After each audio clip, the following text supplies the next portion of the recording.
percentage of what we have already achieved. So, as I said, we cannot list all the sub-activities and say we achieved this and we achieved this one. So what we did is we overall checked it, and then we can see 40 of the strengthening the stewardship priority. We have achieved 42% of the priorities activities design. I mean the activities under the priorities. Similarly, when it comes to the enhancing communications, there are a lot of activities under to these activities, I mean sub-activities, and we have achieved about 56% of the priority, and activities are completed, or even if not completed, we have made some significant progress. So that's why that shows the colors. The green one always shows that what we have achieved. The red one shows we have not achieved. The yellow one shows that we have made some progress.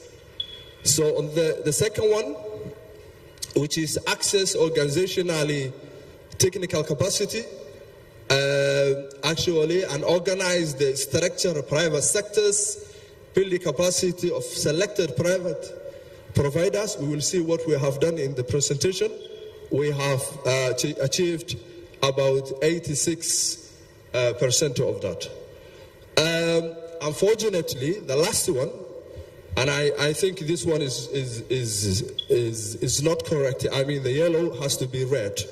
That means, and everything on the assess and pilot contracting options, we haven't touched it, because we need to complete the prerequisite activities, and because of the challenges we have, and mainly is financial problems or financial difficulties. Next.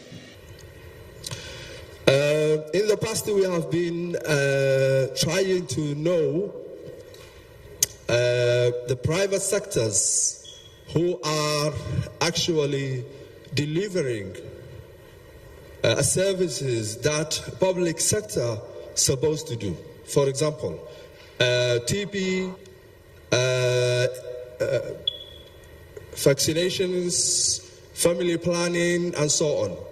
So we made a pilot study, which was only in Banadir. We selected about 30 hospitals to identify if they do their services, private hospitals. And then we sent a questionnaire, Google questionnaire, asking some of these questions. This is only the sample, I took it. And these 30 hospitals, 19 of them replied. And this is what they have said.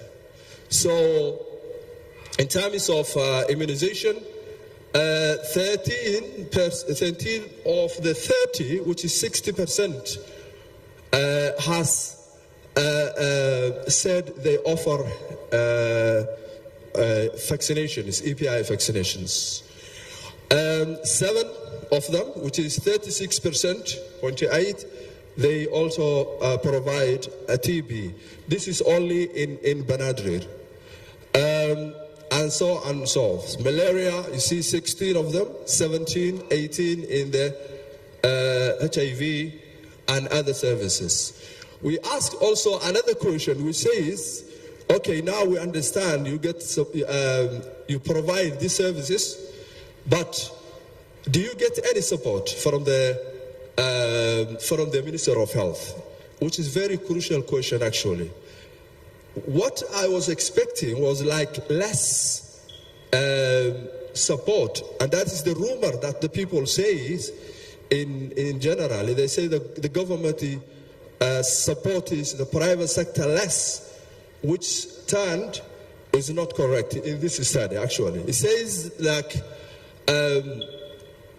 47 of them says no, which is 47 yes says no, and 52.6 replied yes. And this is how the support was like either documentation, some of them like supply, and so on and so forth. Next. Okay, when it comes to the public-private partnership, what we have so far achieved is the unit was established. That was one of the establishment. PBD technical work also formed with the regular meetings. We have developed national PPP guidelines, which is actually draft, is not complete. We are looking for the ways to complete and to speed up that process. What we have done, this is what we were saying, we mapped the private hospitals providing free services. In collaboration with NHPC, they have collected, registered about 130 hospitals has been registered so far.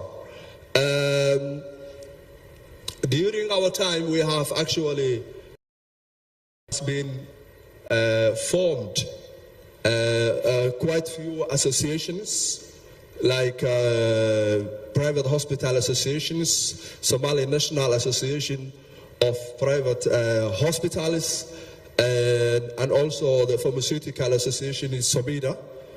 We're not claiming that we are the one who created these organizations, but we have collaborated and we have a good relation with them. In terms of the last one is the government actually planning to collaborate with a hospital called Oasis Cancer Hospital, which is under construction at the moment, and the government have signed MOU with them, and we believe that will be the first public-private partnership hospital in the country, governed or owned by Somali people. We have quite a lot of challenges and bottlenecks. As you can see, the lack of policies is always the issue. We also need to have a quite clear strategies for the next 3 to 5 years that actually regulating government and private sector engagement. Generally, we have a limited awareness and understanding of PPP, both in the private sector and public, and even those who are working on the public-private partnership in the Ministry of Health, Technical Working Group, PPD, all of them, we are lacking a deep knowledge of public-private partnership. So we need to build and enhance this. Limited intersectoral collaboration between public and private sector. This is the issue of the second one, like a trust, like the regulations and rules and stuff like that. So this actually led to poor coordination. That's actually created a poor coordination. The other problem is the weak institutional framework. Of course, financial constraints is another thing, because anything we want to do, any dialogue, any documentation, anything that you are going to do or implement, you will really need a financial support. So this is the same thing. So next one. Okay. We have some priorities that we are aiming to achieve in this year, 2025, as much as we can. The first one is to actually to create or establish new units or offices in the federal member states. We haven't reached it. We're still in Mogadishu and in Banadr only. So that is one of the things that we're aiming. Develop our policies, build the trust between the private sectors. And one of the big priority is to standardize service in the private sector. Like documentation is, like the protocol is, like the guidelines in the hospitals. They don't have a treatment guidelines that they follow all of them. So that is one of our priorities. We want to do it. We're going to regulating private sector, and we also monitoring the quality of the services in the private sector as well. That's what we are going to do. Next, please. This is the immediate thing that we are actually doing in the next few months, is to provide training on private sector engagement to core staff in the ministry and FMS and BRA. That is the immediate steps that we are going to take. Support data management training to the selected private hospitals. When we see some hospitals are actually willing to deliver these services, then we're going to select it and we're going to give the trainings they require. Identify potential healthcare projects. We all know that there is a national transformation plan, which I think the ministerial level has been approved yesterday. We want to use this national transformation branch initiative is using or renovating 18 regional hospitals and 7 state hospitals as well.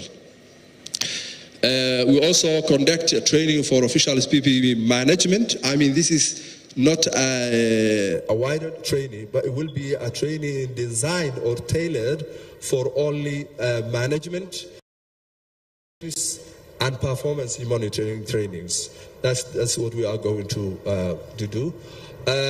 We are also aiming to develop expertise to ensure sustainability and reduce reliance on external advisors.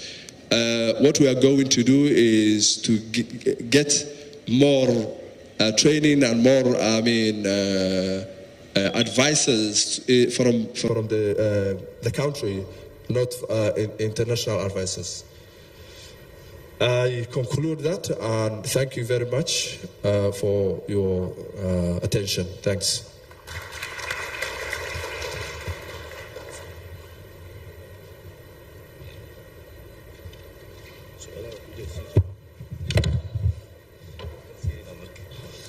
Okay. Right. Thanks, Dr. Awali, for that presentation. We'll have a quick panel discussion on Triple B. So with that, I would like to call Dr. Kamil from WHO, Dr. Bennett from World Bank, Saba Kha from BSI, and Ahmed from BRA.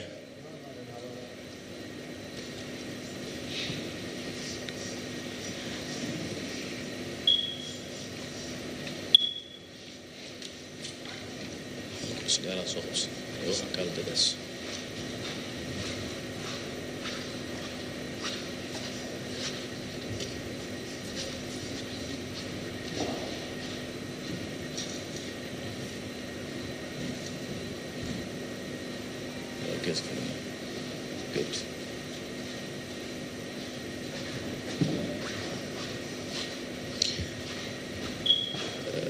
Now we will change how we have been moderating discussions.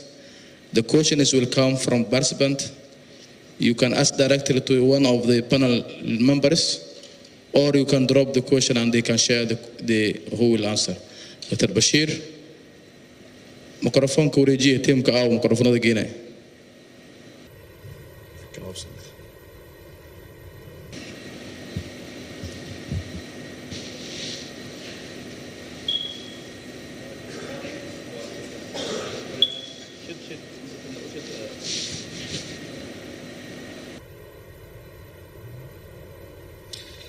Good morning, colleagues, and thank you very much, Dr. Awal, for the presentation. So, one of the priority areas that was read and you didn't achieve anything, I think, was the contracting with private sector on service delivery, I think. I put a thought, in fact, or just for the sake of discussion to find a solution. So one of the ways that maybe we can start, instead of contracting directly with the private sector, we allow the NGOs to subcontract with them. So they start with subcontracting. It means like we contract with an NGO, an entire region, and he will be accountable, or that NGO will be accountable for the coverage of health services for the population in that region. So we allow the NGO to subcontract or purchase services from the private sector if available. And then I think there is some preparation needed that is easy. Like, for example, you can define the standards. First define which services you can purchase, and then you can agree on some indicators, targets, and ceilings, the costing for each indicator or for each service that you have to pay, and then develop the standards. Already we have most of them, so that they have to meet these standards, so that we have to pay them. I think this is maybe can start with a first step, like starting with subcontracts.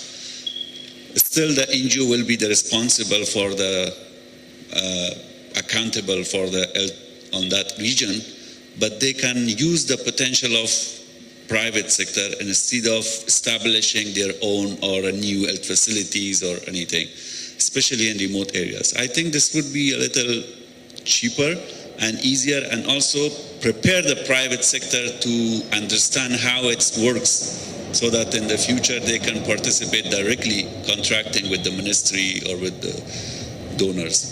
So just for discussion, I don't know, maybe on behalf of NGOs, Sabah Khan or other colleagues can provide any of their ideas or about possibility of this. Thank you.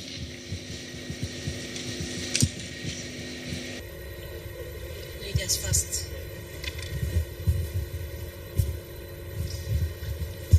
Yeah, thank you so much for the presentation. It's really good to see that there's a lot that has gone into thinking around the private sector engagement.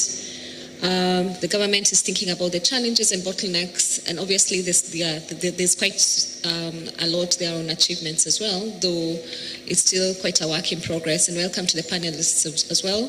I think on the back of what Bashir has mentioned, I'd like to sort of pick up on some of the lessons learned, because obviously, in as much as maybe with regards to what has been presented, and obviously the statistics are quite daunting, seeing that 60% of the services in Somalia, and it could actually even be more because some of the studies were done quite a while ago, 60% is being provided by the private sector. But in light of that, and despite that, we know that there are lessons that we can pick up, because it's not just been a stagnant area. There's a lot that has been done as well, picking up, for instance, on what has been done in Somaliland with PSI in the past, amongst others. So the question is, are we going to pick on lessons? Is there an understanding that maybe we can pick on some of these lessons to inform what you're going to be doing, going forward, so you don't have to reinvent the wheel. And yes, bring in other activities or innovations that have been done. For instance, we know like the Swiss Development Corporation has been doing something on market, on market structures as far as the private sector is concerned. And then again, just still on the whole aspect, and I know, something has been mentioned on, for instance, that they can come in to sort of try and bridge that gap as far as, and that could be an area of also looking at efficiencies in terms of costs, but still, because I think in terms of the challenges and the bottlenecks and priorities. I just go back to the presentation that you have made it on the investment case. During the development of the investment case, Minister of Health has made it priorities. Each priority has having the sub-activities, and each activity was having sub-activities. Regarding the presentation that you made it, and in 2021 Partners Minister of Health agreement, that do we need the progress is bit low and below the 50s while you look for the activity which was conducted it? Is there a need that as a team, if that plan that Minister of Health has it,